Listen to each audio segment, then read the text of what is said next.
আপনি কি কখনো মনে করেছেন আপনি আশেপাশের কারো সাথেই ঠিকভাবে মানিয়ে নিতে পারছেন না, সমাজের প্রচলিত চিন্তার বাইরে গিয়ে ভাবতে ভালোবাসেন? তাহলে আপনি হয়তো একজন অন্তর্মুখী, মানে এমন এক ব্যক্তিত্ব যিনি পৃথিবীকে দেখেন অন্যভাবে। অন্তর্মুখী বা ইংরেজিতে ওট্রোভার্ট শব্দটি নতুন এবং ধারণাটিও খুব গভীর। এটি ল্যাটিন শব্দ, ওট্রো মানে অন্য এবং ভার্ট মানে মোড়ানো। এর উদ্ভাবক মার্কিন মনোরোগ বিশেষজ্ঞ ডক্টর রামি কামিন্সকি।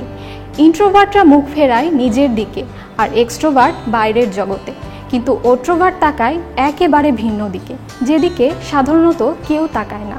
এরা সমাজের প্রচলিত আবেগ বা মতাদর্শের সঙ্গে সহজে সংযুক্ত হতে পারেন না। ডক্টর কামিন্সকি মজার ছলে একে বলেন ব্লুটুথ ফেনোমেনন, মানে তারা আশেপাশের জগতের সঙ্গে সহজে আবেগগত সংযোগ স্থাপন করতে পারেন না, কিন্তু এটিকে তিনি দুর্বলতা নয় বরং শক্তি হিসেবেই দেখেন।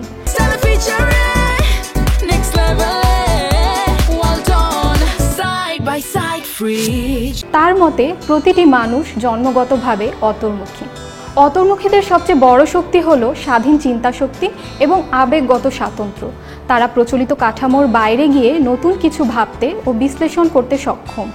ইতিহাসে অনেক প্রভাবশালী ব্যক্তিত্বকে অন্তর্মুখী মনে করা হয়, যেমন চিত্রশিল্পী ফ্রিদা কাহলো, লেখক ফ্রেঞ্চ কাফকা, জর্জ অরওয়েল, বিজ্ঞানী আলবার্ট আইনস্টাইন।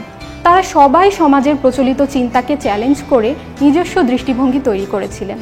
আজকের সমাজে যেখানে জনপ্রিয়তা, ট্রেন্ড আর দলবদ্ধ মানসিকতার মূল্য বেশি, সেখানে অন্তর্মুখীরা দল থেকে আলাদা, কিন্তু এই ভিন্নতাই তাদের শক্তি।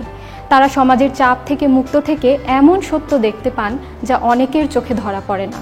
ডক্টর কামিন্সকির ভাষায় অন্তর্মুখিতা কেবল স্বাধীনতা নয়, এটি প্রতিদিনের স্বাধীনতার ঘোষণা। আপনার নিজেকেও যদি এমন মনে হয়, তাহলে আপনি হয়তো একজন অন্তর্মুখী, এবং সেটি হতে পারে আপনার সবচেয়ে বড় শক্তি।